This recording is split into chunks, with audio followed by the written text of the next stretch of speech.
Welcome, everyone, to another episode of the Revenue Throughput Podcast. Today's guest is Stacey Brown Randall, and Stacy is a preeminent expert in something that will be interesting to everybody on this call, I think, which is this: how to get referrals and how to make referrals a bigger part of your business. It's not what you think. It's not about being pushy or demanding. There's a whole process to it. Stacy's going to give us a real peek into the world of what referral ninjas do to get referrals on a consistent basis to make up a bigger share of their business. So let's welcome Stacy to our show.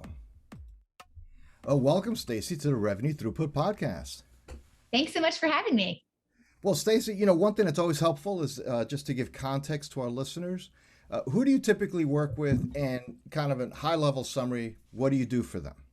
Yeah, so I work with small business owners and solopreneurs to answer the age-old question we all want to know, which is, how do we get referrals without having to ask for them? It seems that for decades, all we've been taught that, hey, if you want referrals, you've got to ask for them, or you've got to compensate for them, or you have to be really promotional and gimmicky for them. And I teach an entirely different way where you can honor yourself, but also honor your referral source and generate referrals without asking.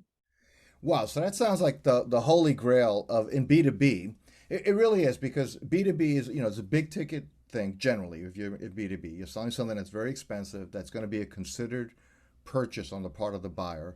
In my world, which is mostly industrial companies, manufacturers, professional services, things like that. Big ticket items, and it's a long sales cycle, and nothing shortens that better than a powerful referral. But a lot of people, to your point, are like a little skittish. There's a certain group of people that have no problem with asking everybody. And then there's a whole nother population that's like, I'm not comfortable. That's like a real important relationship. That's a long-time client. How do I do that? So what do you, at a high level, if you were to talk to somebody who's feeling that way, uncertain, skittish, not sure how to ask for referrals, what good word would you have for them? The first thing I always tell folks when they're like, look, I don't want to ask, right? And I believe there's like 99% of us don't want to ask. And there's only the 1% that are actually like, let me ask all day long, right? And I don't really understand those people, but I think everybody's got to be themselves, right? And so that's awesome. But what I do is for the other 99%, they're like, I am not comfortable asking. And the first thing I always tell folks is just because you've been taught something for decades and decades, and it is unfortunately believed to be the truth in all sales circles and most sales trainings and most marketing trainings, doesn't mean you have to follow course. It is okay for you to go in a different direction and to consider how you can respect the relationship and still be able to generate referrals. And that's really what I tell folks it comes down to. If we can pull apart why a referral actually happens in the first place, then you can understand how the asking or compensating or being promotional and gimmicky, those tactics are really driving at the referral by putting you at the center of them. But when you look at the human dynamic and the psychology behind why a referral happens in the first place, you're not at the center of it. In fact, it's actually the referral source, the person who knows somebody who needs help. They get to be the hero because they're helping someone. So if you can keep them at the center of your referrals, then you can dismiss all the other tactics you've been taught that typically would keep you at the center, because a referral is unfortunately never about you. It's awesome because you get a new client, but that's not why you're referred.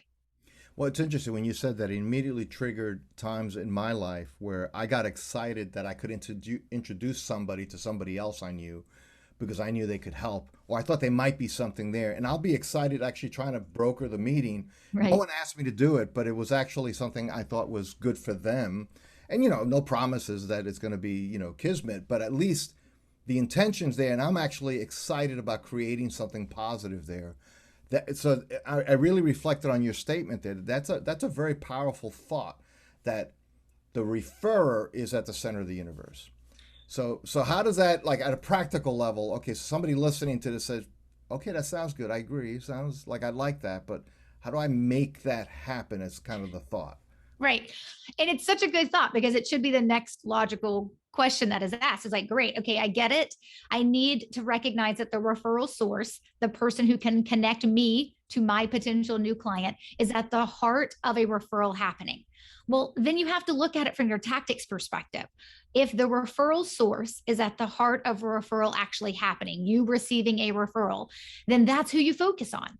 You focus on the referral source. And when you recognize that, in fact, all referrals only come because of relationships, then that gives you a roadmap and at least some markers to start paying attention to about, okay, if I'm going to get more referrals, I need to focus on the relationship that I have with my referral source, which means you can't take them to coffee once and then not talk to them for 12 months, right? I mean, there's got to be a relationship building that's actually happening. Now, the way I teach it, because let's be honest, most people I work with are running their own business and they're super busy and sometimes they're overwhelmed and their commitment level to follow through on things is well intentioned, but not always the best as it should be. I love that phrasing, by the way. It's well intentioned. I use that all the time because it's so true. Well, and because it's me, like I feel like that was really well intentioned that I was going to follow up with that person. But the truth is, what you have to do is you have to focus on, okay, I need to build better relationships with my referral sources. And that sounds really simple, but what we do inside my program is we break it down into a process so it'll actually happen.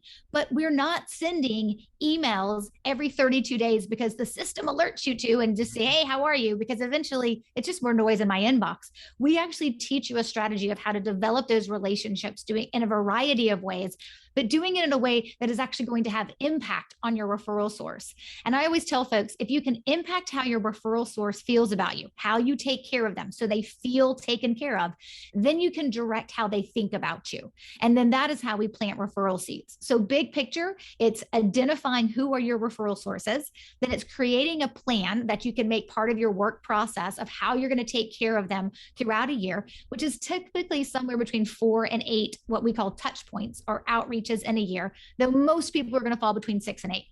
So you've identified your referral sources, you're going to take care of them in these 4 to 8 kind of touch point ways, but it's also what you do in those touch points and then the language you use in communicating that. But at the heart of all of this is that you actually value and appreciate your referral sources and you just want to make sure they know it because you're so appreciative every time they send you a referral. It's not complicated. There is a process, there's a system, there is the right language to use. You need to identify your referral sources correctly. Like there's a process behind building it, but at the heart of everything that I teach, it's about taking really good care of the people who take care of you. So it helps to be a good human toward other people. Imagine that, right? It sounds like, I mean, that's really good. So it's interesting about that because sometimes you cannot help, humanly speaking, knowing that a particular person, let's say Jacob, I'm making up a name, actually is really well connected. And Jacob could open many doors for you. You know that intellectually, you know that. So how do you prevent, and I know this may be a deep existential question, but how do you keep from being or seeming to be insincere as you approach Jacob? Because Jacob could be really great for your business, but yet what you've just described as things that matter to Jacob, right? So how do we avoid that trap? Because that would seem to be a trap that I could fall into. Oh, but such a good question. Okay, so I want you to think about this in 2 ways, right? So when I define for a business owner their referral strategy, I actually tell them there are 6 layers to this strategy. 2 of those layers, layer 1 and layer number 2, are actually plans I want you to have created, and then you just execute on when you need to within your business. The first plan is kind of the one that we were talking about, which is hey, I've identified who's referred me in the past. So who are my existing or my current referral sources? I identify them and I create a plan to take care of them. And I know the right language, what we call referral seeds, to use with those folks. So there's a plan you create to take care of existing referral sources because you can do different things and build a relationship in a different way and use different language for somebody who's already referred you before. But the second plan, which is layer number 2 of our 6 layers of a strategy, is actually those potential referral sources. So intellectually, you've identified Jacob would be a great referral source for you, but Jacob's actually never referred you before. So you need a different way to cultivate that relationship. And so that's another strategy that we teach about, okay, you've got these potential referral sources that you've identified. How do you take them through a journey, right, where you are actually protecting the relationship you have with Jacob, Hmm. but also getting Jacob to a place where he'll refer you. And the way that we teach that is first, identification of the right people will shorten the learning curve on how fast or how quick this actually will work for you. And then the next thing is actually I teach a process of how you engage in a first conversation with Jacob and then do your follow-ups after that with Jacob until you get that first referral. But at the heart of that first conversation and all those follow-ups that you're going to do is you figuring out how to help Jacob. It's not about you in the beginning. And actually, the reality of it is you're probably going to do this with lots of Jacobs. And Jacob number one may actually never refer you. But what you put out there in the world is going to come back when Jacob number 2 and Jacob 12 and Jacob 8 are referring you, right? So when we think about doing this, it is about understanding that we want to take care of the other person and we want to help them. And yes, I'm going to teach language to help them think about you from a referral perspective while you're helping them and taking care of them, so that if they start thinking about reciprocity, right, they'll already have kind of subconsciously be thinking about you in a specific way. But it's not because we are only going to take care of Jacob because we only want referrals from him. Like, you actually have to be a good human, as you said. I always tell folks, like, if you're dead inside, this is not for you. If you're a taker, and you're all about yourself, No zombies need apply, right? Right. This will not work for you. Like, you actually have to be okay with putting Jacob first and seeing how you can help Jacob and knowing you're planting some referral seeds along the way, but taking care of Jacob and helping Jacob and developing a friendship, a professional type friendship with Jacob through the process in hopes that he will refer you. Because here's the thing, everybody needs two things to refer you. They need desire and opportunity. We can control, and I'm using air quotes, right? We can control the desire based on how well we take care of Jacob and how well we plant referral seeds for Jacob and how well we make sure that we are taking care of him and putting him first. So it doesn't come across insincere, because it can't be. You have to be genuine and authentic in this process.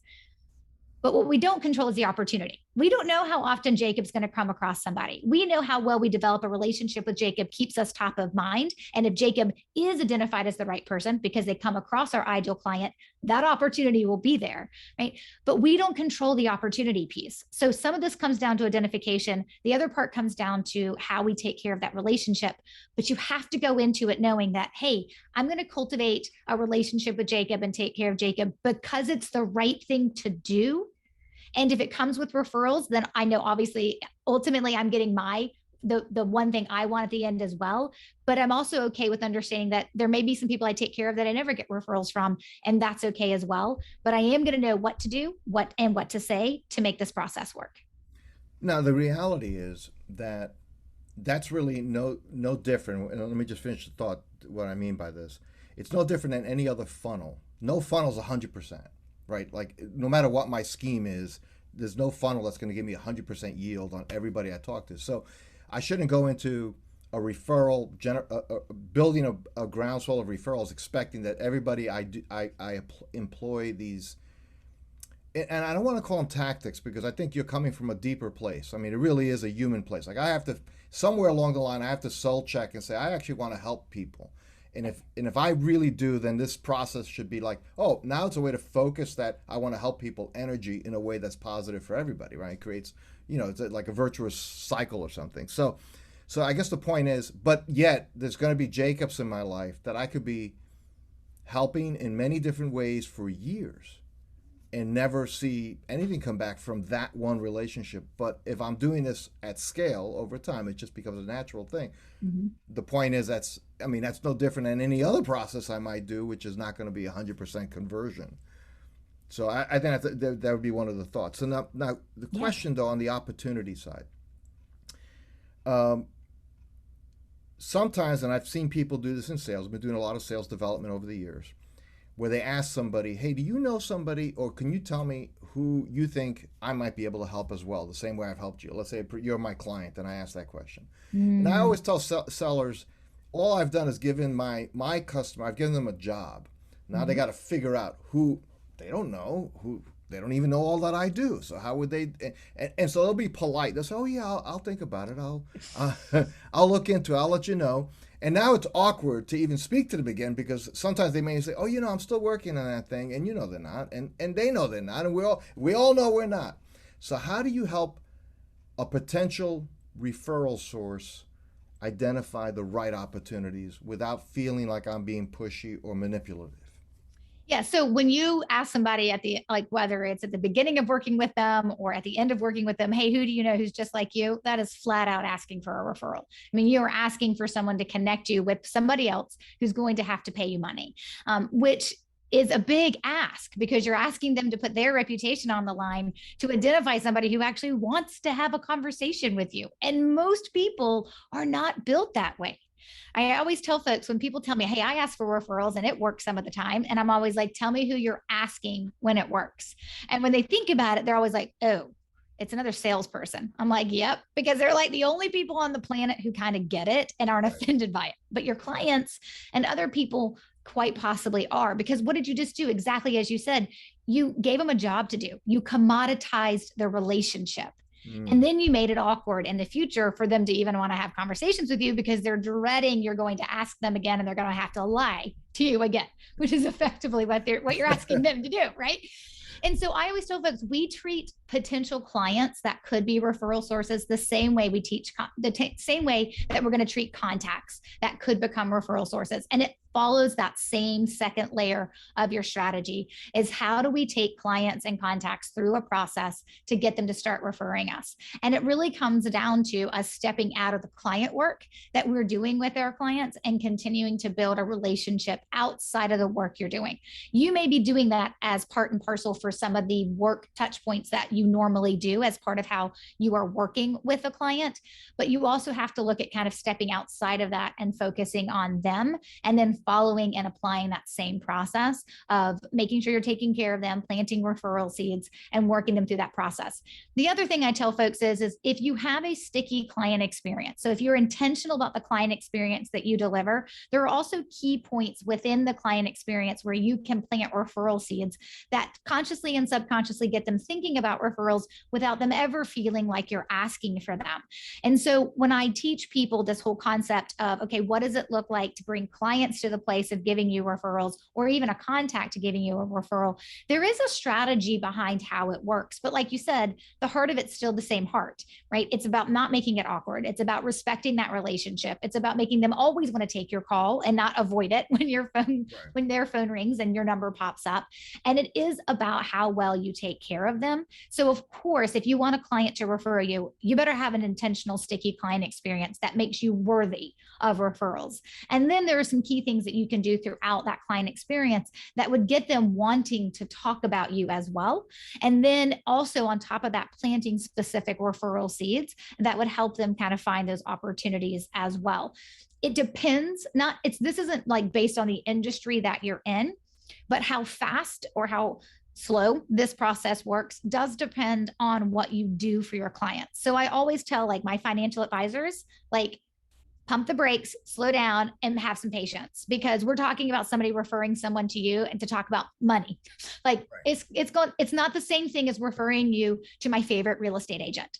Right. So you have to recognize of what that process looks like. And I always tell folks, and no one likes hearing this, 20 to 30% of your clients will refer you. So stop stressing about it being 100%. Can you get that higher? Yes. And I would love for you to get that percentage up. But if you start out thinking, hey, 20 to 30% of the clients I work with this year, I would love for them to refer me, you're actually headed in the right direction. Sometimes in this case, so we got to start by lowering our expectations and then making sure our client experience is set. And then we know how to plant the right referral seeds. Wow. Well, I love the idea of the referral seeds, right? The idea that you're paving the way. But just like seeds, I'm thinking like agricultural example. That takes time, right? It takes. I mean, right? Yes. You can't say where are the bananas, you know. They're 3 years away. No, it doesn't take that long, but right. Right, but you know the thing is, if you're doing this ongoing, yeah, some things might be 3 years away. Some things will be, but if you started 3 years ago, those are the things that are coming to harvest now, and some things will be quicker, and so on. So it seems like it's not something you set out to do to meet this quarter's quota. Yeah, I always tell folks this is not your Hail Mary. Okay. Right. This isn't the thing you do because if you don't get some referrals in this quarter, your business is going to go under, or you're not going to hit your metrics, or you're not going to, if you're in sales and at a company, you're not going to keep your job. This is a long-term game. And this is something you have to be willing to play every single year and be consistent with it.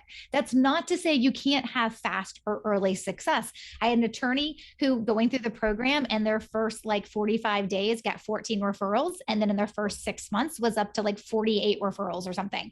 So like it absolutely can happen and actually can happen faster than you think, but there's no expectation that it will. And so much of what's going to impact your ability to have quicker success than others does have to do with your industry, but also with the relationships you have with people. If you're terrible at follow through and you're a terrible communicator and you don't really take the time to build relationships, then this may take a little bit longer versus this being a natural thing that's just kind of going along with how you treat people on an ongoing basis every day. Maybe this is going to move a little quicker. And so, I always talk about this from the perspective of this is a long-term game. We had somebody at the end of 2020 who's been in the program for a number of years. And at the end of 2020, they were building their 7th referral plan to execute on for the year of 2021, which means for 6 years prior, this person has been building their plan, taking care of their referral sources, and then hitting their goal of 40 or more referrals every single year. And I expected everyone's referrals to actually dip in 2020 because nobody knew what to expect in 2020, right. But she actually exceeded that and got 47 referrals. She needs like 15 a year. Like she's in this perfect position of being really picky of what she takes on. And so she got 47 referrals, but it's also her 6th year doing it. And she went from 6 or 7 to 12 to 27 to 32. And then she made it to 40. And now she's only focused on hitting 40. And when she hit 47 in 2020, that was awesome. But she does it every year. And it is a part of how she expects her business to grow and, also serve her from that perspective. So one area, Stacy. First of all, that sounds incredible, and by that believable, because I understand somebody working something like this. If you're in the right kind of industry and so on, where you're dealing with enough people, why wouldn't it? If you're providing an excellent service, if you're a warm person, if you actually show concern and care for people, you're creating opportunities to create value for people, that it follows, right? And I'm Right. sure doing everything according to your system. The one question I have is. Not the solopreneur, not the individual business owner, but somebody who has a sales team. Mm-hmm. Okay. So sometimes individual sales professionals don't really see that time horizon. Again, they are thinking about this quarter because the boss is telling them, think about this quarter. Yes. So can this be brought into an organization as something that is taught to their sales team? Maybe, I don't mean maybe a 100-person sales team, but a 10, 20, 5-person sales team. And can it be managed with realistic expectations in that context? Absolutely. I mean, I have done work within companies like Wells Fargo and teaching this process to all 100 plus of their business development officers, right? So the people who work in their small business bankers and kind of giving them the overview of what this process looks like. So yes, what it means is that each person has to have their own referral plan that they follow, identify with their own referral sources, that they then have to follow the process of nurturing this and what it looks like. And I always tell the sales manager, they need more than one tool in their toolbox. And so this is the referral tool, which when they're in this a couple of years, we would expect the majority of their business is coming to them by referrals because they've been doing this, but not like we necessarily are going to expect or demand early success in this. So if they need to hit the next quarter numbers, or if they need to hit that yearly number, that metric that they're being judged on, then they probably are going to deploy other tactics, whether that's prospecting or marketing, but they also need to be deploying their referral strategy and plan so that has time to build. So it's never just, oh, I'm in sales, I follow one process. No, you probably have a couple of things that's filling your funnel that you're focused on, and you need to figure out what works and then work those. But it's never just one, until eventually I would want you to get to the point where it's all referrals. But still, even in that case, working within a company, you're going to need a time horizon. You're going to need a runway to build that. Okay, fantastic. Stacy, we could keep going on this. This is a great topic. I love it. And I love what you're doing. So if somebody listening to this is thinking, gee, referrals, I haven't really thought of it that way. This sounds interesting. And they wanted to know more about you, your work. What's the best way for them to find out more? Yeah, and we have a ton of information available for folks. We've got a book that's out, we've got a podcast. There's articles on our website. There's lots of places to go and get more information. So the best place to start is actually my home base, which is stacybrownrandall.com. And Stacy does have an E. I always like to say that if you're listening, right? You can get that E in there. But Stacey Brown Randall is the best place. And while you're on that homepage, you'll actually see a link to take what we call the Referral Ninja quiz. And that actually gives you a baseline of where you're starting from. What level of ninja are you when it comes to generating referrals without asking? What's your skill level? What I want you to be is at the master level. If you're not at the master level when you take the quiz, it'll also then show you, okay, here are the gaps you need to fill from wherever you're starting from, whatever level of ninja you're at, moving towards that master level. And so that's on that homepage. It's the Referral Ninja quiz, or you can just go to referralquiz.com. Fantastic. Stacy, this has been a really great conversation. Thank you for stopping by the Revenue Throughput podcast today. We really appreciate it. Thanks for having me.